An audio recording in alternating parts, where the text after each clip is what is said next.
YouTube. What's good, YouTube? It's the boy Peter Rasco. Welcome back to my YouTube channel. And today, guys, I'm back with another bang. I'm back with another video. Guys, it's been a minute since I'm blogging. I've been focusing with vlogging, not blogging. But here, I knocked my fans, a lot of my subscribers, they came here because of blogging. You understand? Yeah. So why not do it as one other guys? And yeah, today I'm back with another bang. I'm going to pizza. I'm going to Nyathi Gilbert. Please note that. Without taking sides or what. To those who really know, I'm a very big fan of Nyathi family. Understand? Nyathi family, ndinoifarira ndinoitera singaite zvokutodarika vamwe vacho, but that doesn't mean kuti panobhaiza Nyathi family copyright. That doesn't mean kuti panobhaiza Nyathi family I have to support them just because ndinowafarira, in the name of ndinowafarira. You understand? Pane nyaya irikutenda guys, ndamboda kuignore nyaya, but I will not know, man. I can't ignore this story because like there are people that depend on me. Is it depend on me? Vanomira kunzwa nyaya from me, nevanhu vandakavimbisa kuti nyaya dzese dzenchitrenda dzenchitika ndichanoita se ndichikudzai. You understand?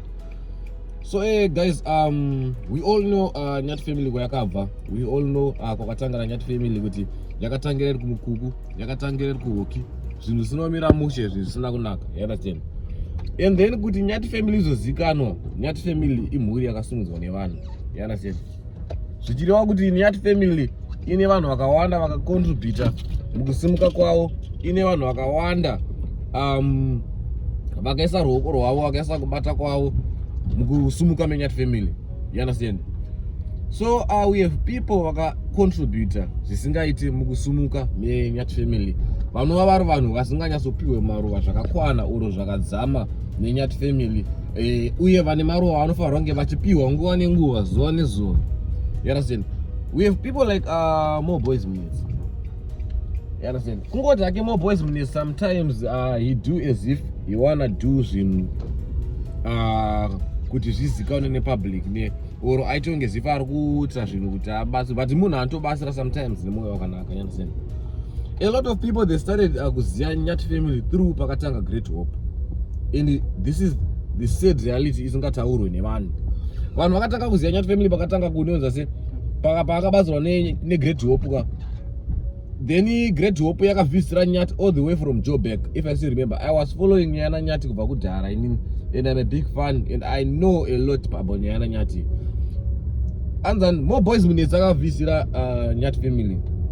In fact, pane pamunodere, pane pakatanga kuzikanwa Nyathi family patingati haisi Great Hope. Ngatimbonyatsotaure pamakatanga kuziya Nyathi family, mimi vanhu vese pazvinhu zvatakaudzwa oro zvinhu zvatakaradzwa so far kusocial media, pane here vanoti havana kuziya Nyathi family through Great Hope. In fact, tisati tasvika paGreat Hope, Nyathi family, he have to give my flowers to Taiti. In fact, let me say that, yes, chinhu chekutanga chandakada kutanga kutaura pakadobva wamaflowers kapa, we have people like Taiti, right? Vanhu like Taiti, they should get enough flowers pakusumuka kwaNyathi. You understand? Munhu akatanga kunyatsosimudza Nyathi, according to me, he is Taiti. Yes, I hate Taiti. In fact, I hate Taiti. I hate Taiti's behavior. I love Taiti. I love his content. He blocked me. It's okay with Facebook. You understand? Because I'm speak of the truth. Dotara chokwadi and I don't take sides. And I don't take sides. I don't favor Munhu. I don't beat around the bushes. But Taiti, he's the first person akaraisa Nyathi family yao. Why ndikudaro? Taiti akatanga kuraisa Nyathi family paakaisa song challenge yake. Ekunzi Taiti anozwa neNyathi family ka. Dai asina kuameshena kuti Nyathi family ndio yahwina challenge. Achibva vatumira mari yekutenga ring light ravanoshandisa nanhasi mbamavo. I think it was $1,000. You understand? Achibva ati ndio cup yahwina iyi. Vanhu ndio vakatanga kufollowa naNyathi family. Pakaitwa song challenge song yanzani Yakatadza maza kuti ngatiite Taiti kunge tikina kuku. You understand? Which is like Yakatadza maza anetuma credits vanoparwa po futi papo. Po song yake futi it contributed to popularity yana Nyathi these days. You understand? But Nyathi family kuziya kwatakaita naNyathi family through Taiti akunozogumire papo. dai kurungonzi nditaicheta ruoko rwake kadai nanhasi vasinyazotifema zvavarizvo. Pakazouya futi more boys, he cemented zvinhu izvozvo takazowedzera kunyatsoziva Nyathi through kuwanzwira tsitsi kwanga kuitwa. More boys, he went there akanobatsira vana Nyathi family, akaenda neteam rake all the way from Joburg kuenda kwavanogara kuMpumalango, akanovabatsira. Kubatsira kwakaita More boys munezi kwakatanga kuvhura madoors ekuti vanhu vakatanga kuda kubatsira kuti Nyathi. I still remember ndipo pakabvunzirwa firiji, mibhedha nechi. He was the first person to employ them. You understand? Ndiye akaita kuti ava expose kuvanhu, vanhu vaziye kuti kuna Nyathi family vari kutambura pasina chavainacho. You understand? Kwazopana More boys kwakatanga kuya so many people who helped behind the scene. People were sending gifts. Ndinonga vanhu vasingatode kumeshewa nemazita vandinoziye nini. Ndinonga vanhu vandakaperekedza vakatumira zvinhu zvisina kutokolekitwa nanhasi. You understand? Nyathi family, you have to give my flowers to people vakamubatsira vese.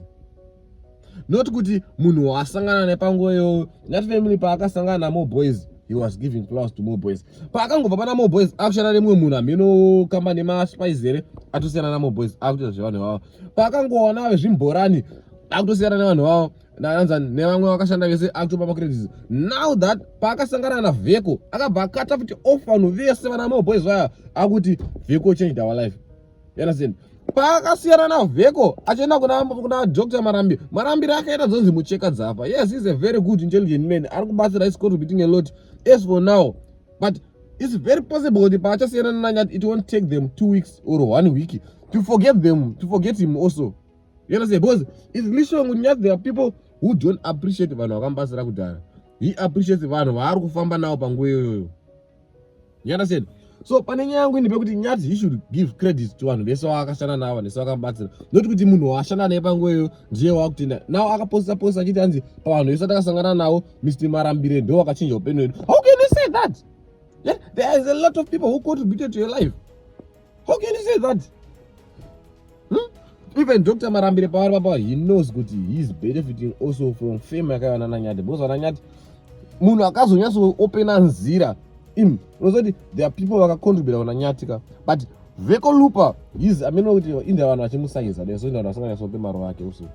He opened my roads paakenda neNyathi family kuZimbabwe vava. They started getting brands in Zimbabwe. Mabrandis akava momotera. I don't even think that they appreciated Veko Lupa even kumpo mari kuti nkomo wangu nepa mari pa brands atakawana tini mpapa. Oyo kamari mwane kubatsika mune mari yenyu but mbinga zodo rotobo mari. You understand? Akabva atokangana even wedding invitation more than even wedding invitation ika Veko haana kupiwa. You understand? Nyathi akabva kuposta post nezuro achiti doti na Marambire chete, but More boys contributed 50 chickens huku 50. Imagine huku 1 makaicheka omba kwenye munobutsa 25 pieces moita 2 weeks muchidya. What more about huku 50? Takada kudzikalkulira pamwe mota dzakuzidyana gore rese. But More boys, he contributed also kuti vana Nyathi vanodya kumuchato. Iye pamwe he's not even gonna be there. After that, imagine the pain yekuona mumwe munhu achipostwa akapiwa maflowers, akapiwa maruva kunzi toda kutenda Mr. Marambire ndiwo vachinja upenyu hwedu chete pavanhu vese takasangana navo. What's that? That's been stupid, man. That's very wrong. You understand? You can't say that une vanhu vakakubatsira. That's very wrong. And then about the shop, congratulations, Nyathi family. Yes, you were working, you were doing a lot of stuff, you're saving. Yes, that's very good. But my question is like, when you open a business, sometimes you have, I'm very happy because Nyathi family have a shop. You understand? But when you open your business, sometimes you have to check around you. You have to do a proper investigation before opening a business. You have to what I say? You have to reach out one their business, people like VK, the Lion Heart. You have to check also marketing yako to the environment. They are opening a business yako because it's pointless for me to go and open a safe station or Mount Darwin, Musango. Yes, it's a very good paying business, but I can't open a safe station in Mount Darwin. Musango kuma price no safe station in Mufam Mango. Who you come there? Who? No one will come and feeling zavo what is that this year. You understand? So according to Sandofunga in Nyathi family yakaita zvakanaka akavhura shop. Tisingazoziye kuti marketing demand yemashops iri muarea imomo munharaunda yakamira sei. Yes, tisingazoziye kuti vanhu vari imomo vanokwanisa here kutenga grocery. They won't run loss here. there's zvimwe zvekuti tatenga shop ichingoramba yakazara for 2 months, shop ichingori pa. People they don't buy groceries, people they don't buy zvinhu mamisha, people they don't buy alcohol, people vanoenda kunonzi kudoro rekundari rariya, people vanoenda kudoro remakokero rara rekumanyaradzo. Do people buy alcohol mumaraini imomo? Zvizoroparwa kunyazoita futi further investigations out of our business. Vanhu ikoko vanotenga here mbatya.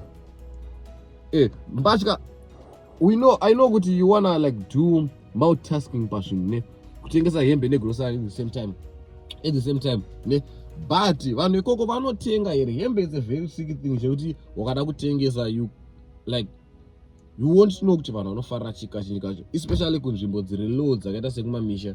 MuZimbabwe muHarare mune high demand, unongonongozi discount vanhu vanotenga. But my question is, Nyathi before he opened his shop akanyatsoita investigation here kuona kuti munharaunda muchange muchitengwa here, akadii kunge atsvaga imwe nzvimbo isiri mugrowth point kana maybe muHarare. I think it was wise to rent a big space muHarare, since marketing yake kungoti kwaNyathi kana kungoti kwaNyathi paFacebook kwavhurwa special rakati everyone will go there because it's in Harare, pakati pemoyo weZimbabwe. Kumamisha kuri bho zvako kana une market, but I don't think pamunhu angabate bus kuti akutotenga growth point kwaNyathi than kuti dai akavhura zvake muHarare orenda ake paGulf Pipe orenda. I know kuti maybe you don't want to rent kuti ada ndakavaka panonzi pangu, but I think it was wise for him to rent shop muHarare. You understand? Mari akashandisa chivaka onorenta ake ari muHarare, owedzera stock, ovhura a very big neat thing muHarare. Zvaiza mutora mazuva kuti anga chinohodha every day. Kana even Nyathi family kana yakapenga, they should not come back to South Africa. They are doing nothing here. Their money is in Zimbabwe, they have brand deals in Zimbabwe, they are famous in Zimbabwe. They should stay there. You understand? So that was my word for today for Nyathi family. Sorry guys, ndakutengesa ndakutaurisa. Ndine kwandira kumhanyiro zvangu, kwandira kuenda madhirangu. But yeah, that was my word for today to Nyathi family. I bet guys, I hope you enjoyed the video. If you enjoyed the video, please like, comment, share, subscribe, and share for more and understand. And I'll keep on giving you updates. Panenya zezin chitika, pane blogging yesinge chitika, you just come pa any video rangu randina panapa, then you comment with praise nyaya ningirino wainzwere. And I will come and do it, and I will do it for you guys because I love you so much, guys. I love you more than everything. You guys no good die. Nemoyo wese. You understand? Yeah, pakata updates batika DM me. Doka nabata phone yangu always best man ndiri nogara nefone yangu. Always, even how busy I am, ndoshandira pa phone. No matter how busy I am, this is true. Guys, so you inbox me ku Facebook wangu Praise Makara, go send a direct message. Ku Instagram Praise Makara zvakara, even if inbox me ku TikTok ndokwanisa kutozviona kuti Praise Makara. You understand? Even ku YouTube go comment ma post angu, comment nda pop up ndeona. I beg guys, do this abufuka ku comment section. Sorry kana ndaito ngenda tuko ronda baiza. Ini ndo da Nyathi family nemoyo wese. Maonero angu ngotaura maonero angu. Nice. And tese tichazongopa. I beg guys, thank you guys for watching. Please like, comment, share, subscribe my YouTube channel for more content. I love you guys.